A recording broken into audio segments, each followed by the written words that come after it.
Good morning. From the sublime to the ridiculous, as it were. Good morning. My name is Lisa Fagerstrom, and I am your worship host today, and glad to be here with you. Welcome to First Parish of Stowe and Acton. I serve on the Social Justice Council, on the Racial Justice Task Force, which is near and dear to my heart, and also I'm a small group ministry facilitator, which is also near and dear to my heart. I'm really glad to be here, and I'm glad that you are as well. If this is your first time, or if you're here almost every Sunday, or anything in between, we're really glad that you're here and hope that you find a warm welcome in this place. Please let us know that you're here by filling out, there should be some orange cards in the front pew, in the pews. There, Ingrid's holding one up in the back. That's great. We do the old-fashioned method, which you can fill it out and drop it in the offering plate, or hand it to one of the ushers or to Meg in the back there. Or you can also just scan the QR code and fill it out online if you'd rather do that. But we would really love for you to do this. It's not that we chase you at all. We just love to be able to give you information about us if you would like that. So please fill that out if you are so inclined. Our minister, staff, and board are listed on the front of the order of service, which hopefully is in your hand and is your guide for today. Please feel free to ask any of these people for more information, or certainly you could ask me or any of the ushers as well. If you would like a large print order of service or hymnal, or one of our small radios that serve as the listening devices and work anywhere on the campus, please ask the usher, and they will make sure that you get one of those. Nursery care is available during the service. Children in kindergarten through 8th grade usually attend the first part of our service and then leave for classes after the time for children. Once a month we have a children's chapel where children begin their time in the vestry. And for high school programming and other information, please see our order of service, the bulletin, or ask for our religious education director, Rayla, who's sitting up here, for further information. After the service, please join us for coffee and conversation in our fellowship hall. If you can't find it, please ask someone. You go out this door and all the way to the end of the hall, down the steps, and then turn right when you get to the end of the steps. It's a great time. We love to talk and to meet new people. And so please join us then as well. For those online, there's usually a breakout room afterwards, so stay on just for a minute and you'll be asked if you want to go into a breakout room. I would like to draw your attention to the announcements in the order of service and also to invite you to check out our webpage where you can sign up for our newsletter and email alerts.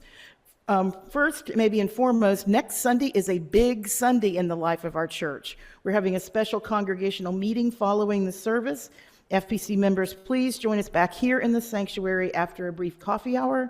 If you didn't receive the email about the articles of merger, or if you've realized that you can't be here and need a proxy form, which I filled out, very easy, just see Brendan, Tricia Guditz, or Reverend Cindy after the service. Are those folks here? Brendan's putting the order of service up in front of his face. That's Brendan. There's Trish, and this is Reverend Cindy. So please do that. We're voting on merging our congregations next week, and it's a big Sunday in the life of this church. Also, just a couple of quick things because they're great, and I don't want you to miss them. Next Saturday is a ice cream social. I've also heard it. I know it's both places. It's called Cream Ice Social. It's in the Bulletin Order Services Ice Cream Social. So whichever you would want. Is there a reason it was called the Cream Ice Social? Okay. Yeah. We're Unitarian. I think we'll just go with that. This is an anti-ice event. Oh, it's an anti-ice event. See, I told you we're Unitarian. There we go. Ice. Oh, we're creaming ice. Oh, that is very clever. I'm glad I know the answer now. At any rate, it is this Saturday. It is a fundraiser. It's sponsored by the Supporting Asylum Seekers Task Force, which their mission is to help those who are in need, who are seeking asylum or refuge, and who hope to build their lives locally. So more information is in your order of service. Also, there is a great documentary that's going to be screened called The Quilters, on Friday and that one's on Saturday, the ice cream social. It's in here. It's Cream Ice Social. And on Friday, this coming Friday from 7 to 9 in Fellowship Hall, it's a great short documentary film about a maximum security prison where men there who are there for life have taken up quilting for children whose families are incarcerated. Fathers particularly are incarcerated. So it's just a great movie. Social justice, feel good, all those things rolled into one. All righty, now let us come together for a time of community, singing, and worship.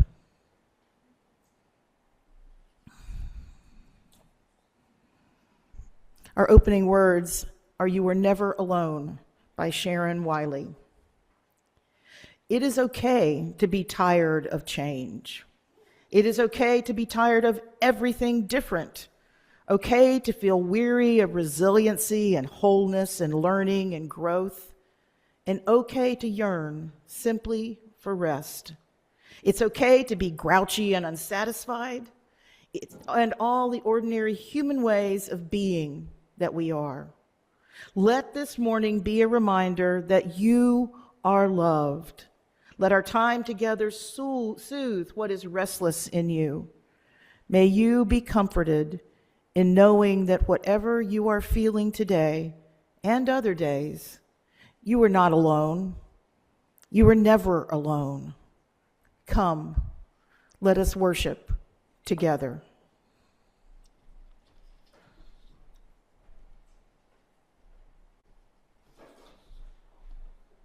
Our chalice lighting this morning is "A Wild and Holy Vision" by Shawn Gibson. We light our chalice in the spirit of transformation. Nothing stays the same. Everything moving, shifting, changing. Guide us all to a wild and holy vision of our shared humanity. Our opening hymn this morning is "As Tranquil Streams," and it's in the new Singing the Living Tradition. Is that our old? That's our old one. Sorry. I'm still a new Unitarian and I get confused. It's in the gray hymnal. But a few notes about it as we talk about transition and change today.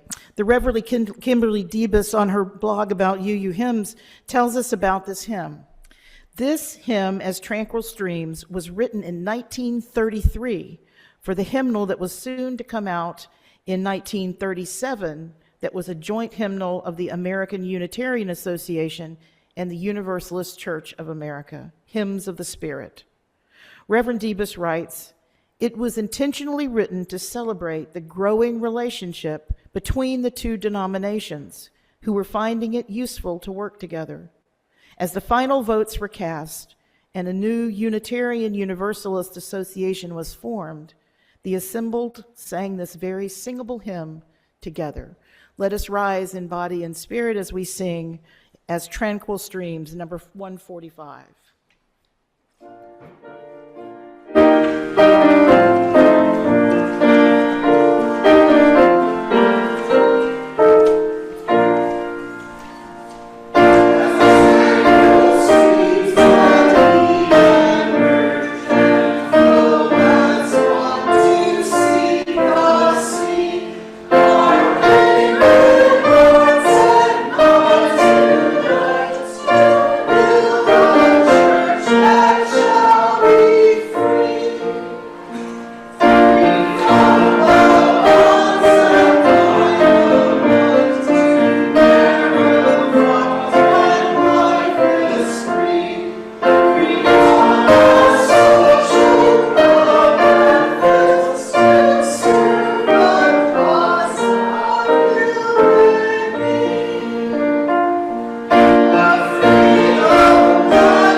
Please remain standing as we join in our covenant and our affirmation. Love is the spirit of this church, and service its law. This is our great covenant, to dwell together in peace, to seek the truth in love, and to help one another.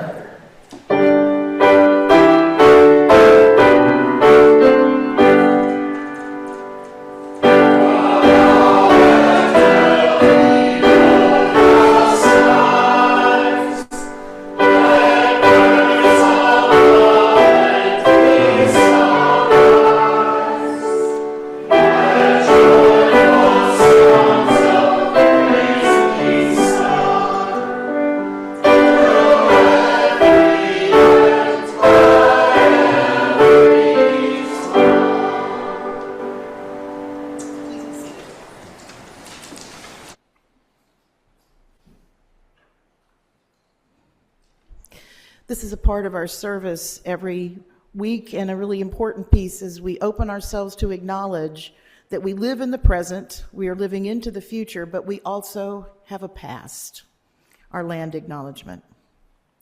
We acknowledge that we are the unceded, we are on the unceded territories of the Massachusetts, Nipmuc, Pawtucket, and Wampanoag peoples, as well as honoring and recognizing the Black and African people whose unpaid and forced labor built this country and our state.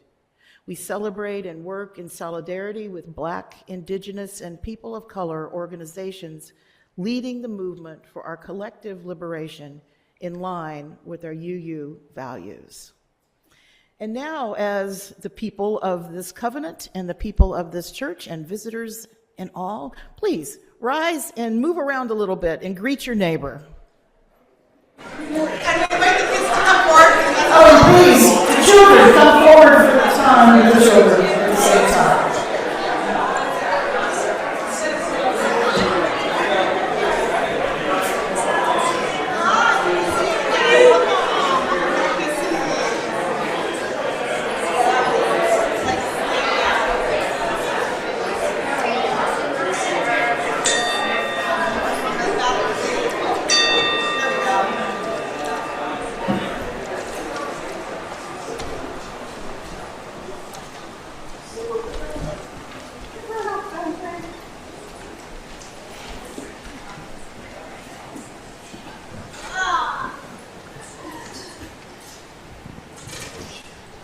So, is that, I'm just worried about that being loud. That's loud.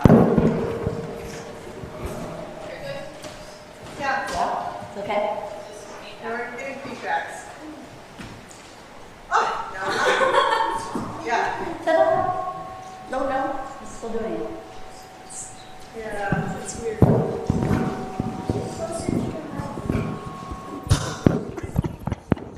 Good. I think we're gonna have to go to Plan B. Okay. Plan B. Plan. Plan. Plan B.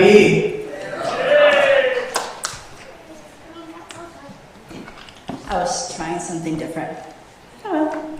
Okay, first, good morning. Okay, before I begin, I'm going to have Dante come help me move this table. It's going to be a little difficult now that I have this microphone.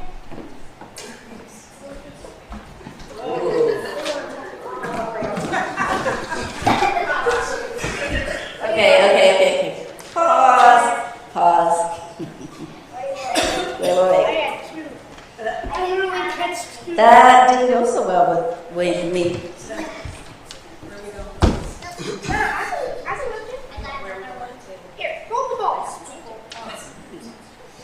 So you notice, just me and Dante, we lost Earth, we lost Middle Earth, we lost all the other Earths.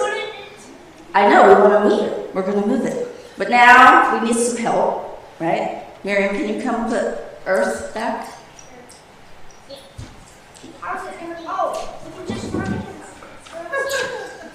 Okay, Dante has a plan. We're going to use the stuffed animals to hold on to Earth.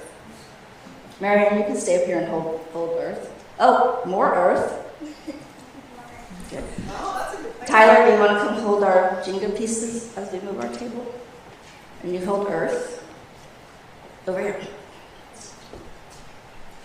Okay, ready? 1, 2, 3. Hold it! Hold it! It's gonna fall! Hold it! Hold it! I got the table! Hold it! No, you put it down.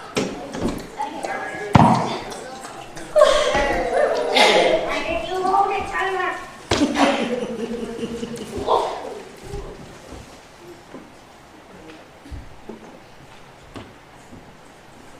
Sometimes coming together and working with each other can be a little chaotic, right?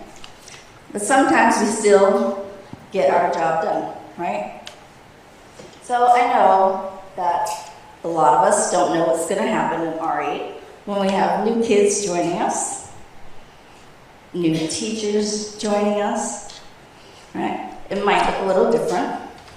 Rayla might need a little help keeping Middle Earth together. But that's okay, because like you all helped me here, we're all going to work together and help each other happily get through our new transition. Sound good? Dante, do you want to light my chalice, our chalice?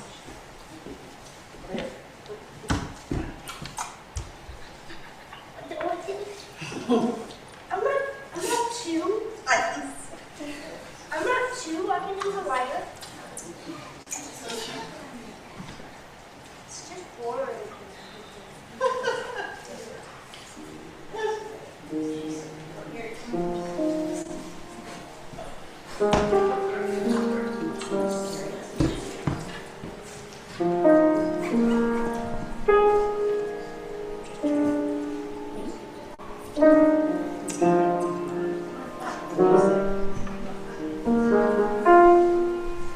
Okay, y'all ready?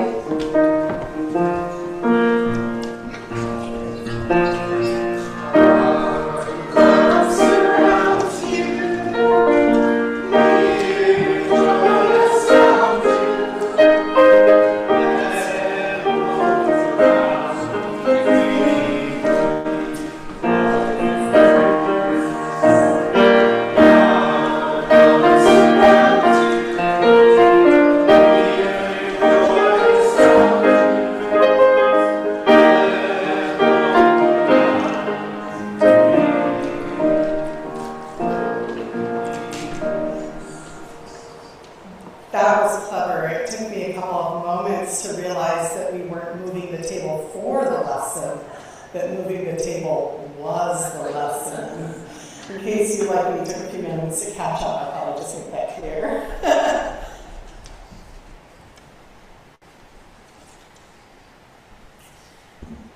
So we are in a transition. If you haven't, in a transformation, if you haven't already figured that out, you haven't been really paying attention over the last church year. We've been going through a lot of different things, including a new name when we move the two congregations together, thinking about meeting people, thinking about who we're going to be, and that will continue. And sometimes in that process, we can, as human beings, individuals, whatever the change might be, we can get caught in our head. There's a lot of doing, there's a lot of activity, there's a lot of stuff that needs to happen. And then there's always the emotions that go with it, the loss of things, the things that we'll gain, but maybe we're not sure what that's going to be right now. And then some things are going to stay the same. So today, as we're talking a little bit about transformation and change and all of those things, that we'd use an exercise that I have used a lot of times with organizations going through change. And it's here on the back of your order of service.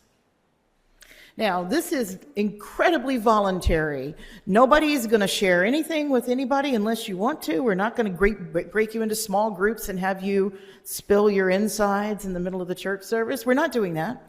This is strictly for you. But I would really like to encourage you to spend some time with it, because I cannot imagine that you're not somehow impacted by the idea of this change. Maybe some of you are doing handstands and ready for it with all sorts of things. Maybe some of you have been a part of this church for generations through your family and don't know what's next. Most of us don't know what's next. We're going to go in this together in faith, in hope, in all those things. But here it is for you to use as an exercise. The first column says letting go, things that I'm losing. Now, folks, here you have to use a little imagination, because it might be actual things, right? It also might be feelings you're having and fear that you're having of what you're going to lose. So let yourself use this. This is yours. Again, nobody else's. Things that you're looking forward to, things that you've gained. I've already gained friends in the new church, new experiences, new different kind of ways of doing the work, things that they're bringing. So I know I'm going to gain a lot of things. And things I'm keeping. For me, and Cindy's going to talk a little bit more with some examples about this, what are we going to keep? Sometimes in the midst of this, we focus only on what we're going to lose and what we might gain. We're going to keep a lot of things too. So Cindy's going to take us through a little bit of thinking about this when some of the things she's been thinking about with these three columns.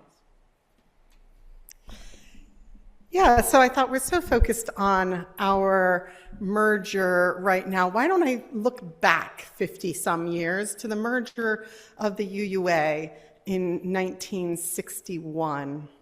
So you remember we formed that first joint hymnal between the American Unitarian Association, which is celebrating its 100th anniversary, 200th anniversary this year, and then the Unitarian Church, the Universalist Church of America. So the AUA and the UCA merged in 1961, 24 years after we had created that joint hymnal. And when we joined, a lot of Universalists were opposed to the merger, or at least that's what I would hear in my last church I served, which was the Universalist Unitarian Church of East Liberty. It was Universalist before the merger, and my oldest members who were there then would tell me proudly that they voted against the merger. Many Universalists were wary about what they were losing because they were the smaller denomination of the two, but they were richer. And so they thought the Unitarians just want us for our money and our land. And they lost things in the merger. One of the things they lost was their polity, this congregational polity that we experience where the church votes on everything, including on calling your minister, including the church ordains the minister. That's all Unitarian. The Universalists had a more hierarchical denomination with that apostolic succession that you're ordained by the denomination with the laying on of hands from the generations before. What was the same in that merger? Well, our youth gave us the guide for that, as they had already merged and formed the Liberal Religious Youth, the LRY organization. Our hymnals, those remained the same because they had already merged. But many things for each denomination remained the same. That congregational polity for Unitarians was largely unchanged. And what was gained? Well, back at East Liberty, I would point out that there had been 3 Universalist churches in that county before the merger.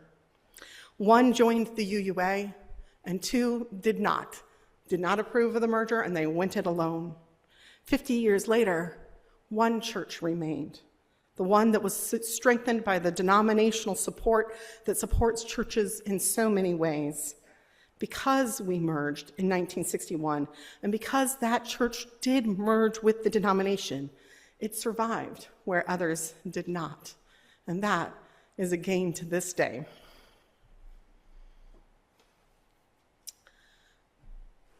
So we invite you to take time during the service if you wish, or after the service or in the days to come to fill out this chart if that would be something helpful to you. And now we enter into a time of sharing our joys and our sorrows. Not so much the corporate issues or the national or international issues, although those are weighty indeed, but this is for our personal lives, that we might let each other know what's going on in our hearts and in our lives, that we need the love and support of community to mourn with us or rejoice with us about. So I invite forward our lay minister, Ingrid Holcomb, who will tell you any that we received by email, and then we invite you to raise your hands here in the room, and then we will turn to those who have joined us online.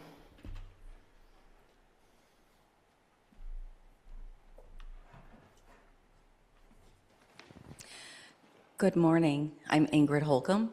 I did not see any sent to the lay ministers, but I'm going to check with my colleague Hector. Nope, we didn't get any. It's been a hectic week. So we'll start with joys and sorrows in the room. Please remember to give us your name, and then in a sentence or 2, share what's on your heart so that we can meet with you later and explore more and support you. And we light another candle for those joys and sorrows that are left unspoken, that they too are held in the loving arms of community. Our words for prayer or meditation come from Michel Lagrave, titled In-Betweenness. We, you and I, are in between right now. In between what was and what will be, in between who we were and who we will become, in between letting go and embracing, in between saying hello and saying goodbye. In betweenness, it's a thing. In betweenness is a time of fullness, a time of anticipation, a time of hope, a time of worry, a time of sadness. In-betweenness is a time of waiting, waiting for news, waiting for departure, waiting for arrival, waiting for death, waiting for life. In-betweenness is a time of transformation, a time of reflection, a time of action, a time of growing, a time of becoming. During this time of in-betweenness, of knowing and not knowing, let us enter into the silence together.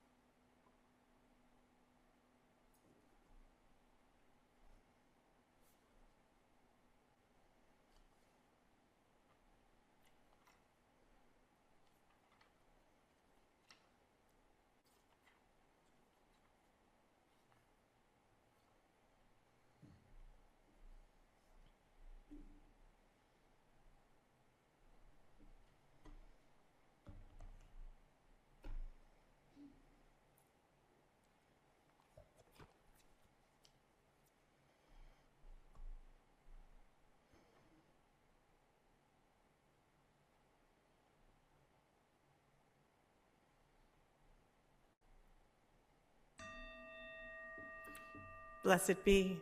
Amen. Our next hymn is, where's my org? What is it? 1002. I think we ran out of ones and zeros. It's in your teal hymnal, but the words will also be on your screen. Comfort me.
Do you want this, Cindy? Just in case you didn't have the reading. I got, yeah. Open it to it. Yeah, thank you. I just wanted you to have one too. So, folks, we're going to do an antiphonal reading, and we're going to do this in a very democratic, not even that really, just open way. I know that one of the things that I hear, not just in Unitarian churches, but in other churches as well, is antiphonal readings are just like, why do I have to read this? Why are you telling me to read this one and that? And I don't want to read it. So it's your choice. We're going to do this as a connected group, but we're going to do it totally disconnected. You can even read the first, not the non-italicized pieces. If you want to read with me, you go right ahead. But read what you want to. If you want to read everything back and forth, that's awesome. If you want to read some and not read some, that's great. We were going to try to do it antiphonally here, but that seemed like a real too Unitarian, perhaps, if there is such thing as being too Unitarian. All right, let us read together number 568 in the back of the gray hymnals. I'm waiting a minute. Everybody's got to find it. Sorry, I should have announced it to begin with. Some people have it. So it's going to be in the back of the hymnal. I don't think it's going to be up on the screen. So. 5, 6, 8.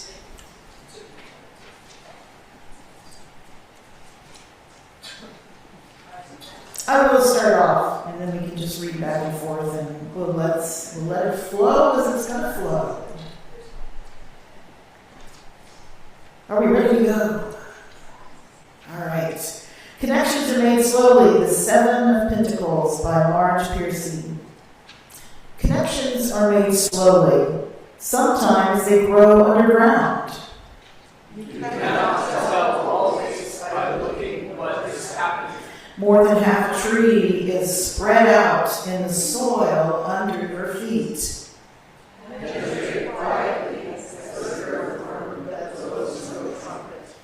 Fight persistently as the creeper that brings down the tree.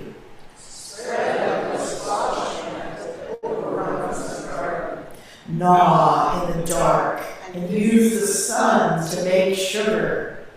Weave real connections, create real nodes, build real houses. Live a life you can endure. Make love that is loving. Keep tangling and interweaving and taking more in. A thicket and bramble wilderness to the outside, but to us to be connected with rabbit runs and burrows and lairs. Live as if you like yourself, and it may happen. Reach out, keep reaching out, keep bringing in. This is how we are going to live for a long time, not always.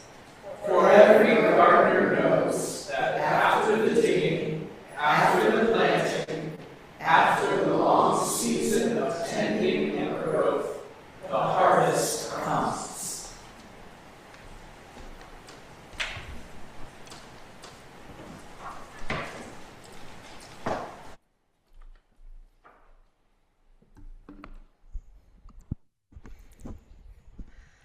One of those aspects of congregational polity of the free church is that the offering becomes a sacrament, because it is by this that we, the people, support the church that is ours.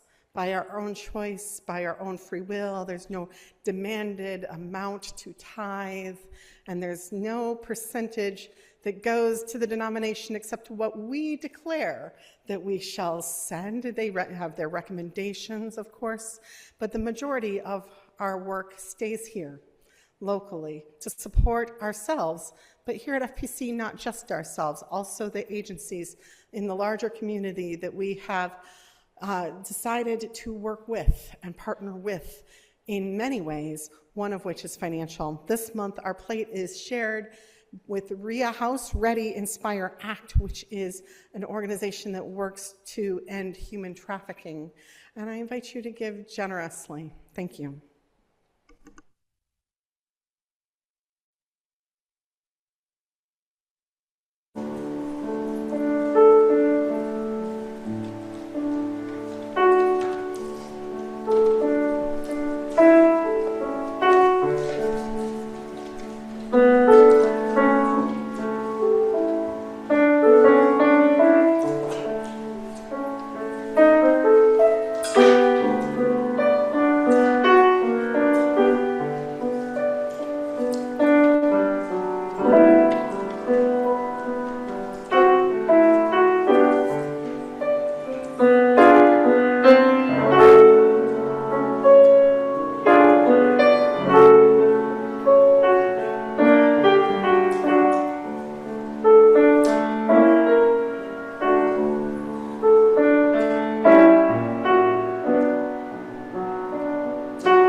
Did you all get my Q&A handout as you came in this morning?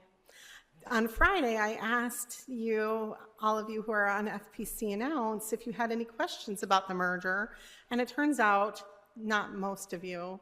You only had 2 questions total, so I had to make up all the other questions based on things I've heard. The 2 questions you had were both financial, and I was going to originally address some of the questions in this sermon, but I thought if I stand up here and talk about the money and the financial transactions for 20 minutes of the merger, you are going to be bored to tears. I do not know how to make that exciting enough for you. So I am not going to answer all these questions. Instead, I created a handout for you to have. If you have other questions, please come up and ask me after the service. I'll add them to this document before I send it out. Assuming I remember, you can also still fill out the form online, and we'll be sending out information this week. Instead, I decided to talk about my favorite book. My favorite book is a futuristic dystopia. I like dystopias. I'm a pessimist. Dystopias tell me how to prepare for the inevitable destruction of the world. And my favorite dystopia is Octavia Butler's Parable of the Sower. And I guess my second favorite dystopia is its sequel, Parable of the Talents. In Parable of the Sower, a young woman, Lauren Olamina, is living in a world of increasing fascist leadership with a dictator president of the US who vows to make America great again. And there's increasing climate change affecting plant life and planet life and forcing a great migration northwards. Corporations are the powers in this system where they create corporate towns where they control everything, the living, the money, the everything, like we had in the earlier days of America and still have. Lauren Olamina is forced to migrate north from California, heading up the coast when her town and her family face destruction. And the book is basically her journey northwards. But as she goes, she gathers a little band of followers, and as she does this, she develops and writes down, for herself just at first, but slowly sharing it with others, her theology of what's going to happen. It's different from her Christian preacher father's theology. It's the theology that fits the understanding of the world she's seeing around her. And her theology is summed up in one sentence: God is change. God is change. The scary thing about Parable of the Sower is how closely it maps onto the society of the world we're dealing with today. It was published in 1993, but eerily, the book takes place in what was then the future between 2024 and 2027, with Lauren starting her journey north in 2027. The world around her is changing horribly, constantly, in ways that threaten lives brutally, and she looks at that horror and dystopia around her, and she sees what? She sees horror and dystopia, and she says, God is change. And she writes in the first verse of her Books of the Living, God is change. All that you touch, you change. All that you change, changes you. The only lasting truth is change. God is change. And in the 5th verse, God exists to be shaped. God is power, infinite, irresistible, inexorable, indifferent. And yet, God is pliable, trickster, teacher, chaos, clay. God exists to be changed. God is change. In another one, she says, shape God. Now, I'm not a believer in God. I'm an agnostic. But the thing is, I think Lauren in the books is too. She talks about how she's put this into these words so that people can understand. And so she puts it in words about God. So I think it's not contradictory for me to say that I'm not sure about the God part, but this is fundamentally my theology. God is change. It's very Taoist or Buddhist kind of theology, focusing on the impermanence. So it's from this framework that I come to this question of merger. Our two faiths of Unitarian Universalism merged in 1961, almost a decade before I was born. It was after that, about a decade after that, that the First Parish Unitarian in Stowe merged with the Universalists in Acton. And it was based on the example here of Stowe and Acton merging that the Unitarians of Hudson and Marlborough decided to merge. We are two churches born of merger and a denomination born of merger. And so I think this nature of understanding change is woven into our theology or into our DNA, depending on how you choose to look at the world. That doesn't mean merger is any easier just because it's in our DNA, just as it was her theology, that didn't make it any easier for Lauren Olamina as she journeyed north up the coast. She faced danger at every step. She faced all kinds of hardship and death and destruction. And believing that God is change didn't mean that she always wanted the change. While she prepared for what might happen when her town was attacked, that didn't mean she wanted to see that destruction happen. Some of us may feel that way now as we prepare for change, knowing that at some point some of you may feel like, well, change is inevitable, this destruction is going to happen. But that doesn't mean that we shouldn't grieve if that is the case for us. Lauren Olamina, she buried her dead and she mourned them. And we need to properly mourn and acknowledge the change and not pretend it doesn't exist, not pretend it doesn't bring sorrow. But at the same time, I want to remind you that for us at FPC, most of the change is symbolic, changing our symbols like words or logos. I was an English major before I became a seminarian, and so I was taught about the symbology of words and how they are pointers to, and that they don't actually change anything. And then I became a minister, and I was taught, like, no, when you say words, it does change the universe.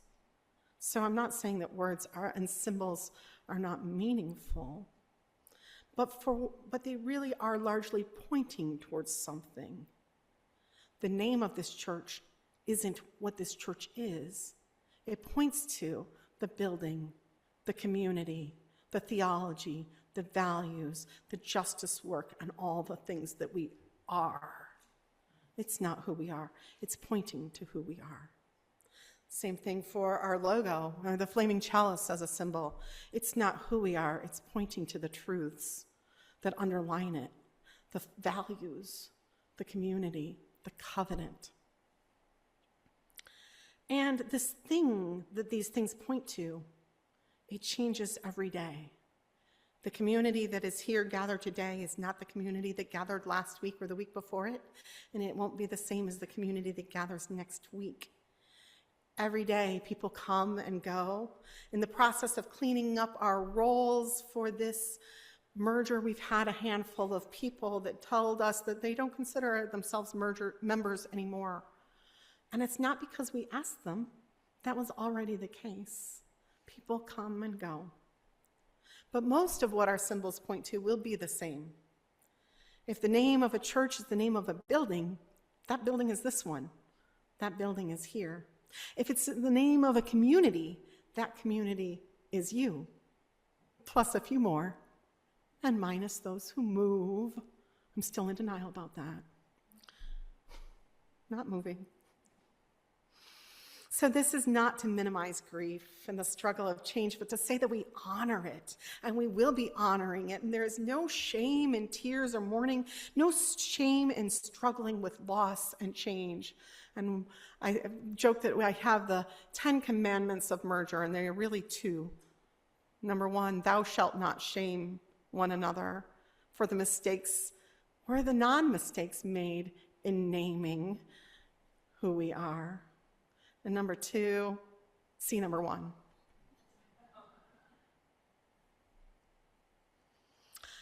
Verse 48 of the Books of the Living. God is change, and hidden within change is surprise, delight, confusion, pain, discovery, loss, opportunity and growth. As always, God exists to shape and to be shaped. So in this time of loss, I invite you also to think about and hold in your heart the losses of the Unitarian Church of Marlborough and Hudson. For we retain the biggest things that the symbol points to. What? What's that you say? What's the biggest thing our symbol points to? The building? I thought you were going to say your minister. No, I was going to say building. But yes, and the community, right? UCMH had their minister retire, which is what sort of allowed them to take the next steps and the biggest step of saying goodbye to their building as well. A building where the town itself was founded in the very hall that we had coffee in last week. It's a big loss. And so we hold that, the grief and the sorrow of our sister church, as we mourn the loss that this change represents for us as well.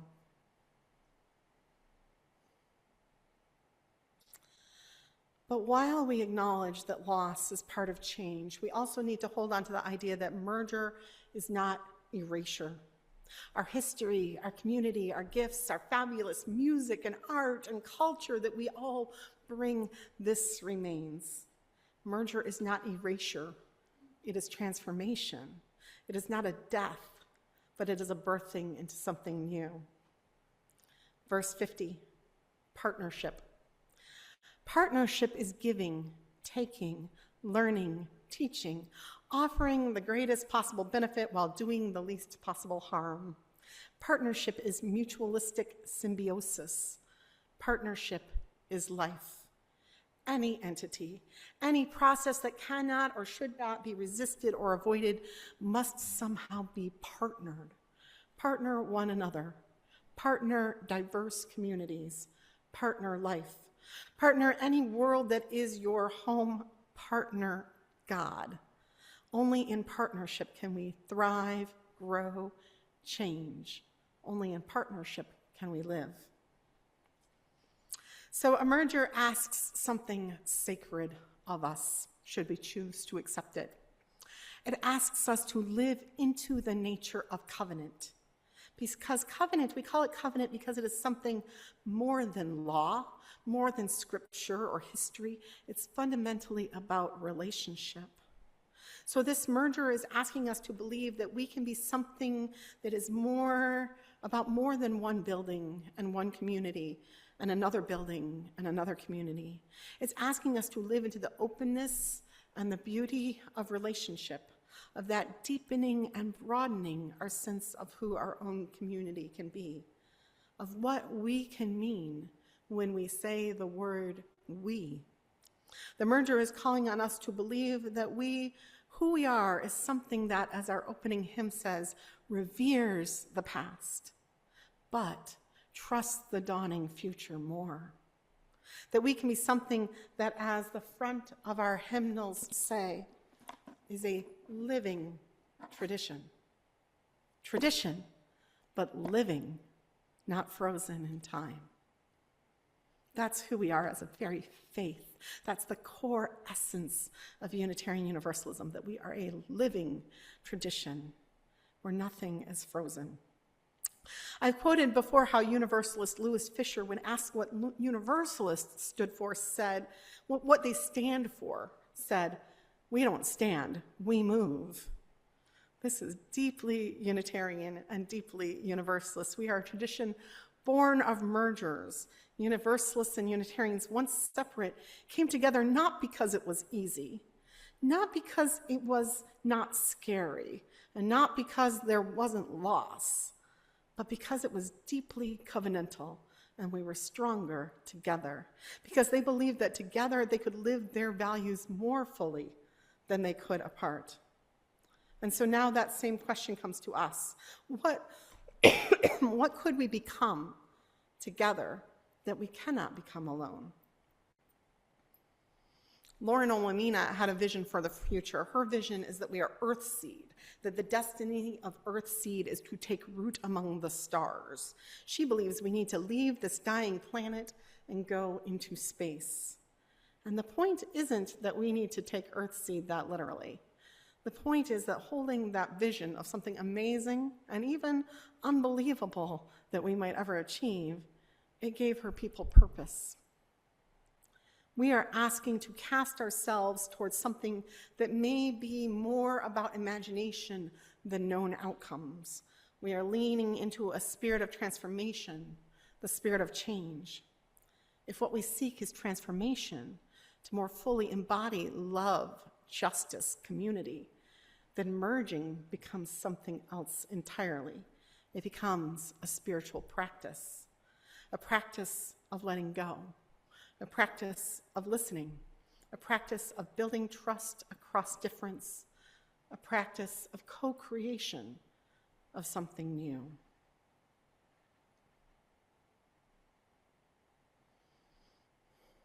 So, Lauren Olamina and Octavia Butler's books teaches us that God is change.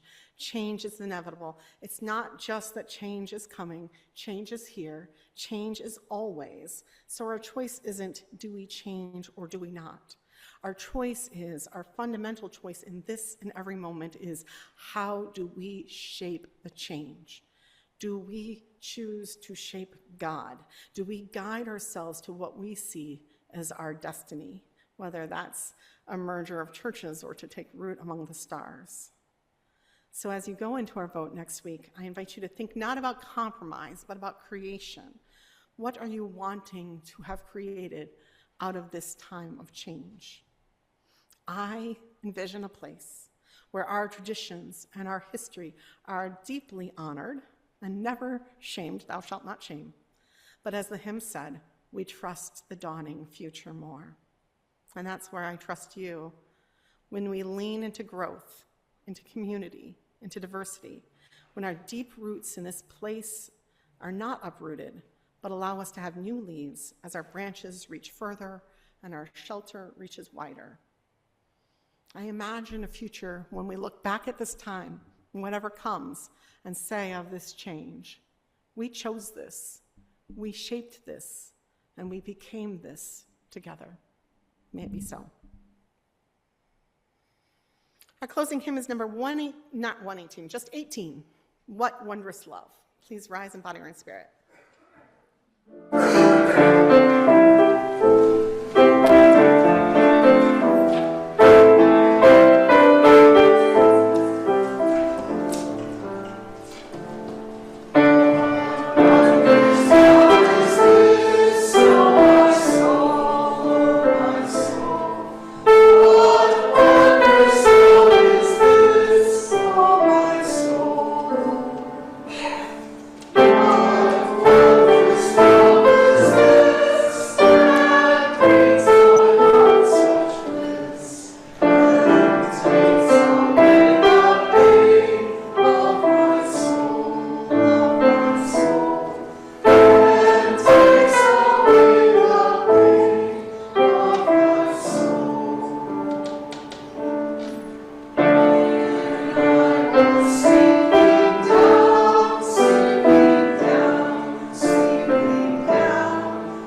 Beloveds, change is coming, and it is inevitable.